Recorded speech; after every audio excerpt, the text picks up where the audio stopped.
द्वारकापुरी को चले गए। वहां रहते हुए महाभारत आदि सब हो जाने के साथ साथ भगवान अपना जीवन क्रम भी करते हैं। रुक्मणी से उन्हें एक पुत्र प्राप्त हुआ। जब रुक्मणी से एक पुत्र प्राप्त हुआ तो वो पुत्र के पैदा होते ही वो प्रसूतिका गृह से चुरा लिया गया।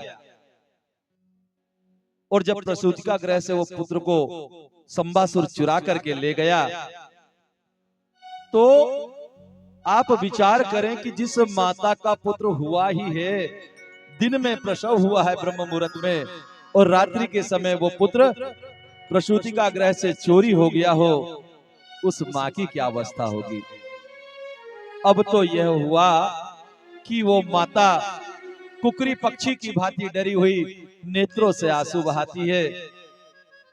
भगवान श्री कृष्ण मन में विचार करते हैं कि ये द्वारिका नगरी तो चारों ओर से इतनी सुरक्षित है, स्वयं सुदर्शन चक्र इसकी पहरेदारी करते हैं, कई बड़े बड़े यादव योद्धा यहाँ पर चारों ओर से इसकी सुरक्षा करते हैं। यही नहीं, ये चारों ओर से समुद्र से भी घिरी हुई है। फिर इस द्वारिका नगरी में कौन ऐसा आया जो मेरे बालक को लेकर चला गया। कोई भी इस नगरी में प्रवेश नहीं कर सकता। बहुत पहरेदार हैं, महल में भी सेवक सेविकाएं हैं। आखिर क्या हुआ। जब इस प्रकार से उनके मन में भाव आया तो वे रुक्मणी की दशा देखते हुए बहुत ही ज्यादा दुखी हुए। वे अपने उस स्थान पर पहुंचे जहां भगवती का मंदिर था। उस जगह पे गए और उसके सामने कहते हैं, आदि शक्ति जगत माता महामाई, हे जगदम्बा, आप ही बताओ कि आप संसार में कैसे कैसे खेल खेला करती हैं।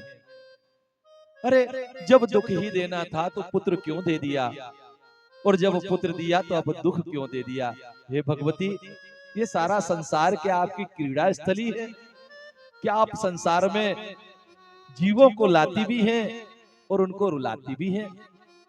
हे माँ, ऐसा क्या हुआ।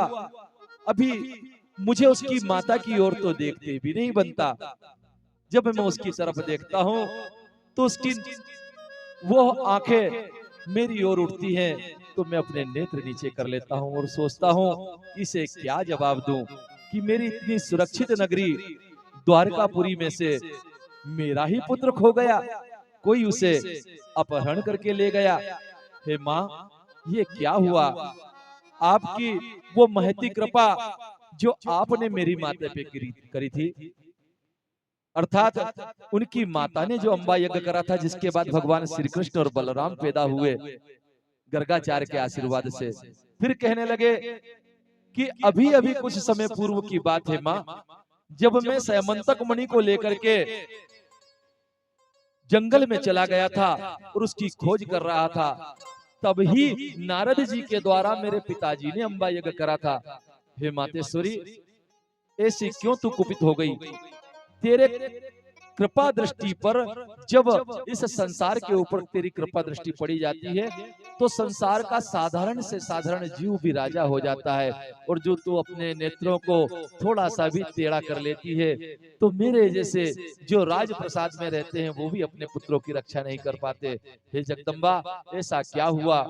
और ऐसा कहकर वो माँ की बहुत प्रकार से स्तुति करते हैं कि हे काल राती है कल्याणी, तेरा जोड़ धरा पर कोई नहीं, मेरी माँ के बराबर कोई नहीं, मेरी माँ के बराबर कोई नहीं।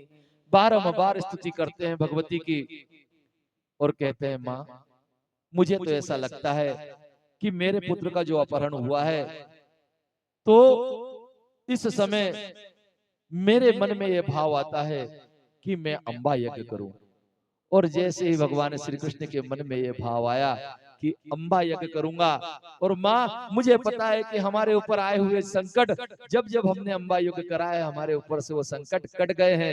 ऐसा विचार करके भगवान श्री कृष्ण मन में संकल्प लेते हैं, और उसी समय माँ की मूरत में से भगवती प्रकट हो जाती है, और सब लोग जय जयकार करने लगते हैं। जयकारा शेरा वाली दा बोल साचे दरबार की जय। जब वो भगवती प्रकट हुई तो भगवान श्री कृष्ण उन्हें प्रणाम करते हैं, और प्रणाम करते हुए कहते हैं कि हे माँ, आपका दर्शन तो मेरा सौभाग्य है, लेकिन इस समय मेरे मन में वो भाव है कि मैं अपने पुत्र वियोग से वियोगी हो रहा हूँ, और मैं ही नहीं उसकी समस्त माताएं, और उसको जिस माँ ने जाया है उस माँ की स्थिति तो ये है कि उसके तो नेत्रों की तरफ देखते नहीं बनता। सारे राज्य में ये स्थिति हो गई है कि कुछ लोग तो मन में ये भाव करते हैं कि जब भगवान श्री कृष्ण का पुत्र सुरक्षित नहीं तो किसके बालक सुरक्षित होंगे। माँ क्या करूं?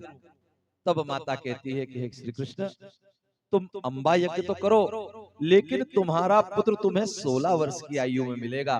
उसे संबासुर चुरा करके ले गया है, अपहरण करके ले गया है, और वो संबासुर का अंत करके ही आएगा, और तुम्हारा अम्बा यज्ञ उस पुत्र की रक्षा के लिए कार्य करेगा, और तुम्हें 16 वर्ष की आयु में वो पुत्र प्राप्त हो जाएगा। आप विचार करें कि जिन भगवान श्री कृष्ण को अपने पुत्र के वियोग से दूर होने के लिए भगवती का यज्ञ करा, और भगवती अम्बा यज्ञ की कृपा से उनका पुत्र 16 वर्ष की आयु में वापस आया, वो भगवती क्या तुम्हारे छोटे मोटे दुखों को दूर नहीं करेगी? जरा विचार तो करें मैया, जरा विचार करें। अगर माँ के शरणापन्न हो गए, भगवती की शरण आप हो गए, और उस माँ से आप तो 9 दिवसीय अम्बा यज्ञ में शामिल ही हो चुके हैं, जो जब आए, कहने का मतलब ये है कि नाविक तो अपनी नाव को लेकर के बहुत पहले से बैठे रहता है, फिर कोई एक आता है बोले भैया पार जाना है, फिर कोई दूसरा आता है, और ऐसा करते करते नाविक की नाव में जब तक पूरे लोग नहीं हो जाते तब तक नाविक नाव पार लेके जाता है क्या?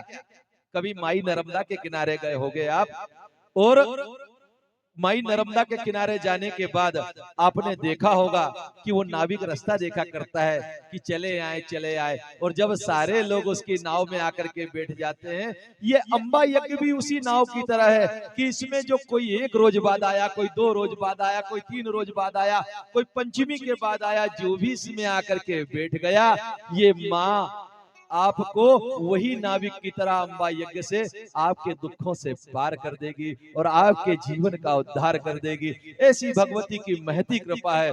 आप इस अम्बा यज्ञ की नाव में बैठ ही गए हैं, विराज ही गए हैं। आज की कथा को हम यहीं विराम देंगे, लेकिन एक बात है, हमारे राजेश भैया बहुत अच्छा गरबा गाते हैं, और उनका विशेष गरबा कौन सा है? रंग रंगीली चुनर। आज सुबह ही मुझे इसकी याद आई, और सच कहता हूँ कि यार ये राजेश अच्छा गाता है, ऐसा मेरे मन में विचार आया। और भगवती की कृपा देखो कि आज भगवती ने उन्हें अपने धाम तक बुला लिया, और इस अम्बा यज्ञ में इनका युगल छवि के साथ आना हो ही गया। तो एक गरबे के बाद हम इन भैया का एक भजन सुनकर के आरती करेंगे।